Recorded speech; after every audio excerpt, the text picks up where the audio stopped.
1월 2일 금요일 신년 부흥성의 두 번째 날에 참여하신 모든 주의 지체들을 축복합니다. 1월 1일부터 3일간 저녁 7시에 하나님의 말씀을 나누고 있죠. 본문으로 신약성경 데살로니가 후서로 정해서 하나님의 말씀을 살펴보고 있습니다.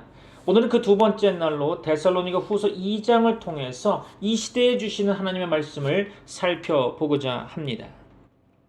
특별히 오늘 본문 가운데 특별히 데살로니가전서 2장 11절로 15절 말씀 제가 받도록 봉독하겠습니다.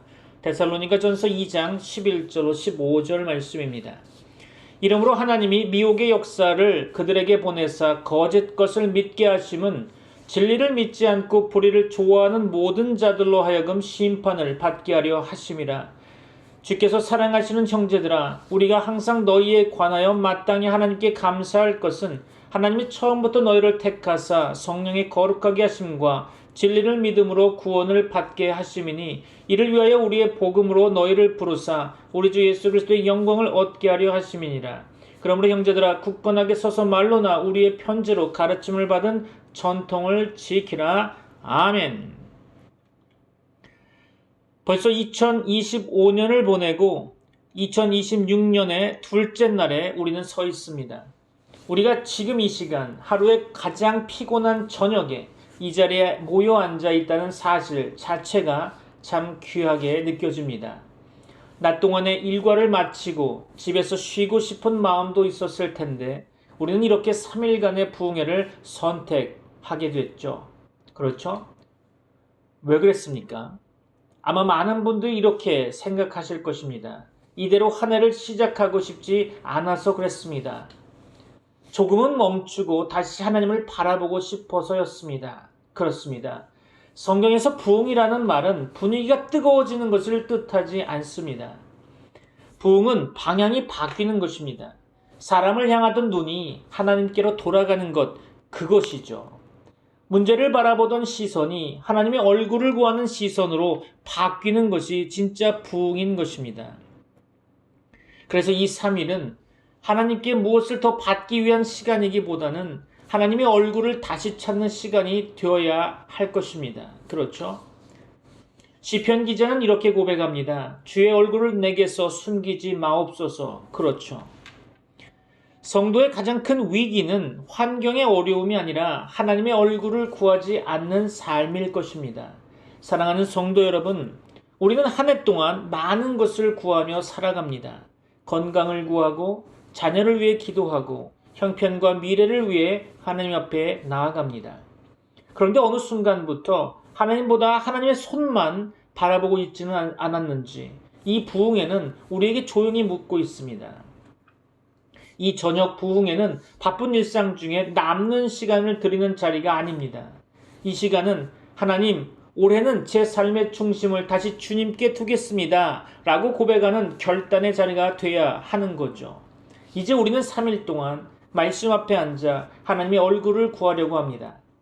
정답을 빨리 얻으려 하지 않고 급한 결론을 내리지 아니하고 조용히 주님 앞에 서려고 하는 거죠.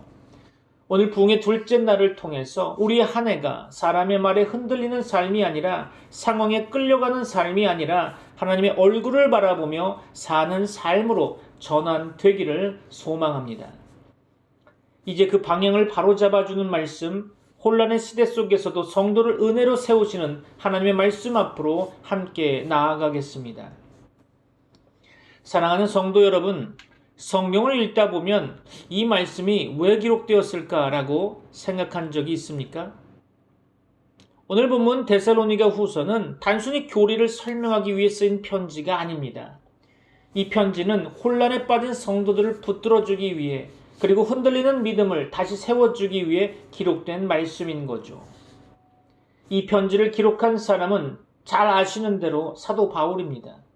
바울은 예수 그리스도를 만난 이후에 자신의 생애를 온전히 복음에 바친 사람이죠. 그렇죠? 편안함을 포기했고 안전함을 내려놓았으며 수없이 매를 맞고 감옥에 갇히며 오해와 핍박을 견뎌야 했었습니다. 그럼에도 불구하고 바울은 교회를 포기하지 않았습니다. 왜 그랬을까요? 왜냐하면 교회는 그의 성공이 아니라 하나님의 은혜의 열매였기 때문이죠. 데살로니가 교회는 바울이 2차 선교 여행 중에 세운 교회입니다. 사도행전을 보면 바울은 데살로니가에서 그리 오래 머물지 못했던 것으로 보여집니다. 불과 새 안식일, 아주 짧은 기간 동안 말씀을 전했을 뿐이죠. 그런데 복음이 전해지자 놀라운 일이 일어났습니다. 우상 숭배의 도시에서 이방인들 가운데 교회가 세워진 거죠. 그러나 교회가 세워진 그 순간부터 어려움도 함께 시작되었습니다. 유대인들의 반대와 사회적 압박, 그리고 신앙 때문에 받는 손해와 고난이 이어졌던 것입니다.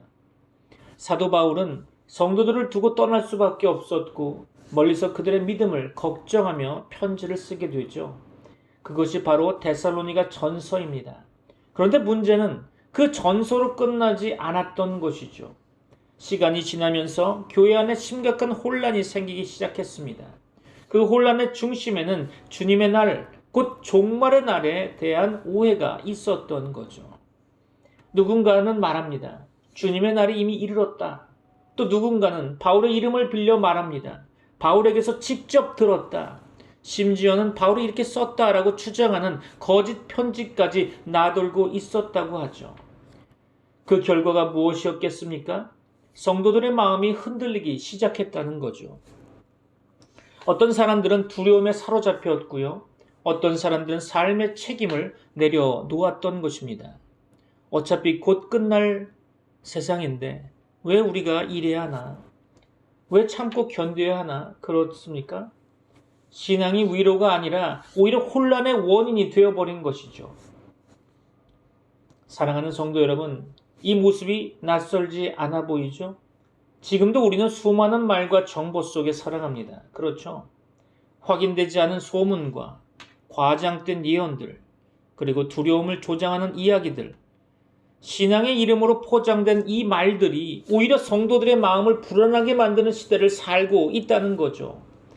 바울은 이 상황을 듣고 가만히 있을 수 없었겠죠. 그래서 급히 다시 편지를 쓰게 됩니다. 그 편지가 바로 데살로니가 후서라는 것이죠. 특별히 오늘 우리가 살펴볼 2장은 바울이 성도들에게 가장 간절하게 전하고 싶었던 메시지가 담긴 장입니다. 바울은 말하고 있죠. 속지 말라. 마음이 흔들리지 말라. 주님의 날에 대해 두려워하지 말라. 그렇습니다. 바울이 강조하고 있는 것은 종말의 계산이 아니죠. 언제가 아니라 누가 우리를 붙들고 있는가였습니다. 세상의 끝이 아니라 하나님의 은혜라는 거죠. 그래서 바울은 이 편지의 끝에서 이렇게 말하고 있습니다. 하나님께서 은혜로 너희 마음을 위로하시고 모든 선한 말과 행실에 굳게 하시기를 원하노라. 그렇습니다. 사랑하는 성도 여러분, 데살로니가 후서는 흔들리는 교회를 향한 책망의 편지가 아니라 은혜로 세워진 성도를 향한 위로의 편지인 것입니다. 바울은 말합니다. 성도는 두려움으로 서 있는 존재가 아니라 은혜로 세워진 존재라고 말이죠. 이제 본문을 통해서 우리를 흔드는 세상 속에서 하나님께서 어떻게 성도를 붙드시고 계시는지, 어떻게 세우시는지를 함께 살펴보고자 합니다. 사랑하는 성도 여러분, 오늘 우리가 붙들어야 할 말씀의 핵심은 이것입니다. 성도는 시대의 소문이 아니라 하나님의 은혜로 굳게 세워진 사람들이라는 것입니다. 데살로니가 후서 2장은 종말에 대한 설명을 늘어놓는 장이 아니죠. 바울이 이 장에서 가장 먼저 하는 말은 이것입니다. 마음은 흔들리지 말라. 두려워하지 말라. 속지 말라. 그렇습니다. 왜 바울은 이렇게 강하게 말하고 있는 걸까요? 그 이유는 성도들이 여러 주변의 말에 흔들리고 있었기 때문이겠죠. 누군가는 주님의 날이 이미 이르렀다고 말했고, 누군가는 이제 다 끝났으니 아무것도 할 필요가 없다라고 말했죠. 그 결과 성도들의 신앙은 평안이 아니라 혼란이 되었던 것입니다. 바울은 분명히 말하고 있습니다. 종말보다 중요한 것은 종말을 대하는 성도의 자세라는 거죠. 성도는 계산하는 사람이 아니라 붙들림을 받은 사람이라는 것입니다. 맞습니까? 그래서 바울은 말합니다. 속지 말라. 그렇죠. 진리는 언제나 조용히 사람을 세우지만 거짓은 언제나 요란하게 사람을 흔듭니다. 성도는 소리가 큰 말이 아니라 하나님의 말씀 위에 서야 하는 거죠. 이어서 바울은 또 하나를 분명히 말하고 있죠. 불법의 세력이 활동하고 있지만 그 위에 하나님의 주권이 분명히 존재한다는 사실입니다. 불법자는 허락된 때까지만 움직일 수 있겠죠. 마지막은 불법이 아니라 주 예수 그리스도의 승리로 결말이 될 것입니다. 이 말은 무엇입니까? 세상이 어지러워 보여도 역사는 여전히 하나님의 손안에 있다는 것입니다. 믿습니까? 성도의 안전은 시대의 안정에 있지 않고 하나님의 통치에 있다는 것을 기억하시기 바랍니다. 그리고 바울은 이 장의 결론에서 성도들을 다시 은혜로 데려오고 있죠. 하나님께서 처음부터 너희를 택하사 성령의 거룩하게 하심과 진리를 믿음으로 구원을 받게 하심이니 그렇습니다. 사랑하는 성도 여러분, 우리가 오늘 여기까지 올 수 있었던 이유는 우리가 잘 버텼기 때문이 아닐 것입니다. 우리가 흔들리지 않아서도 아니겠죠. 하나님께서 은혜로 우리를 붙들어 주셨기 때문일 것입니다. 그렇죠? 그래서 바울은 마지막으로 이렇게 권면하고 있습니다. 그러므로 굳게 서서 전통을 지키라. 그렇죠. 여기서 굳게 서라 라는 말은 힘을 내라는 말이 아닙니다. 더 잘하라는 말도 아닙니다. 은혜 위에 그대로 서 있으라는 말이죠. 사랑하는 성도 여러분, 오늘 이 말씀을 한 문장으로 마음에 새겨 두시기 바랍니다. 성도는 시대의 소문이 아니라 하나님의 은혜로 굳게 세워진 사람이라는 것이죠. 그렇죠? 이 은혜 위에 서서 흔들리는 세상 가운데에서도 평안과 믿음으로 살아가는 저와 여러분 되시기를 주 예수 그리스도의 이름으로 축원합니다. 사랑하는 성도 여러분, 이제 말씀을 마무리하려고 합니다. 오늘 우리가 반드시 마음에 새기고 돌아가야 할 한 가지를 분명히 붙잡고자 합니다. 성도는 시대를 버텨서 서 있는 사람이 아니라 하나님의 은혜로 붙들려 서 있는 사람이라는 것이죠. 데살로니가 후서 2장은 성도들에게 미래를 계산하라고 말하지 않습니다. 오히려 바울은 이렇게 말하고 있죠. 그러므로 굳게 서라. 그렇습니다. 여기서 굳게 서라라고 하는 이 말은 스스로 힘을 내어 버티라는 말이 아닙니다. 세상이 흔들려도 하나님께서 이미 우리를 붙들고 계신 그 자리에 그대로 머물러 있으라는 말씀인 거죠. 바울은 성도들에게 이렇게 선포하고 있습니다. 하나님께서 처음부터 너희를 택하사 구원을 받게 하셨다. 그렇습니다. 이 말은 성도의 시작이 우리의 선택이 아니라 하나님의 은혜라는 거죠. 사랑하는 성도 여러분, 우리의 신앙이 흔들릴 때를 돌아보면 대부분의 이유는 하나라고 봅니다. 우리가 은혜 위에 서 있지 않고 어느새 상황 위에 서 있었기 때문이죠. 사람의 말 위에, 뉴스 위에, 환경 위에 서 있었기 때문입니다. 그러나 바울은 분명히 말하고 있죠. 불법의 세력이 활동할지라도 그 끝은 이미 정해져 있다는 것입니다. 마지막은 혼란이 아니라 주 예수 그리스도의 승리임을 기억하시기 바랍니다. 그러므로 성도가 기억해야 할 것은 이것이죠. 우리는 불안한 시대를 사는 사람들이겠지만 불안한 구원 안에 있는 사람들은 아닙니다. 우리는 흔들리는 세상 속에 살지만 흔들리는 은혜 안에 살고 있지는 않는 것입니다. 그래서 바울은 마지막으로 이렇게 기도하고 있죠. 우리 주 예수 그리스도와 하나님 아버지께서 너희 마음을 위로하시고 모든 선한 말과 행실에 굳게 하시기를 원하노라. 그렇습니다. 이 기도는 요청이 아니라 선언인 거죠. 하나님께서 성도를 위로하십니다. 믿습니까? 하나님께서 성도를 붙드십니다. 믿습니까? 하나님께서 성도를 끝까지 세우십니다. 믿습니까? 사랑하는 성도 여러분, 오늘 집으로 돌아가실 때 한 가지만 꼭 마음에 가지고 가시기 바랍니다. 여러분은 흔들리는 세상에 서 있지만 은혜 위에 세워진 성도입니다. 그렇죠?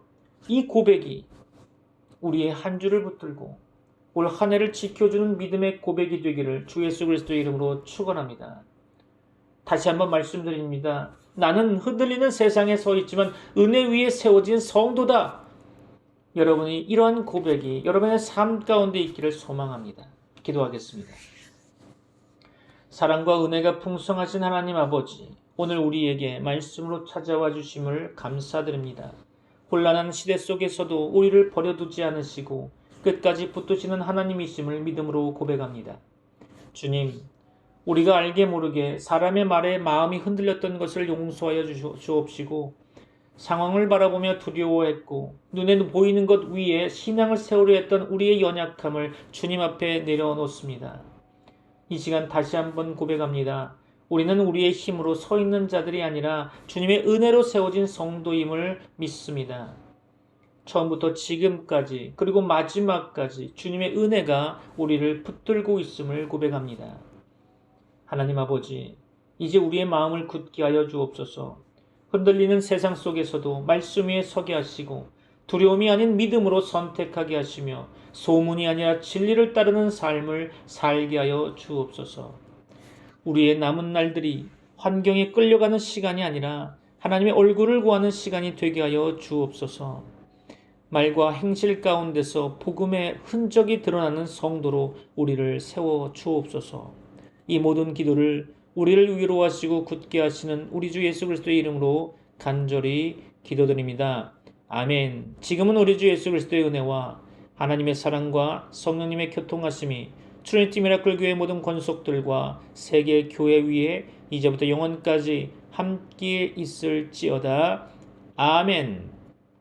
Heavenly Father, thank you for your word that reminds us that we stand not by our strength, but by your grace. Keep our hearts firm in truth and our eyes fixed on you, even in a confusing and shaking world. Help us to live each day seeking your face and trusting your faithful hand. We place our lives in your grace, and we pray in the name of the Lord Jesus Christ. Amen.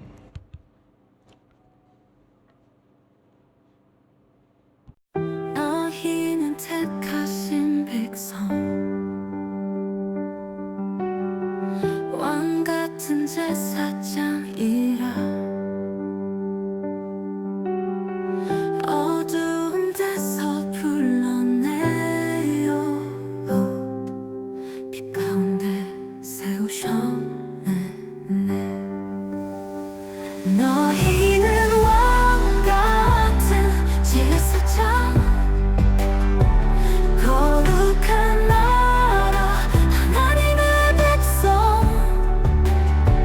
그의 귀한 빛을 전하니 우린 주님을 찬양하리라. 너희는 하나님의 소유, 어둠을 넘어 빛을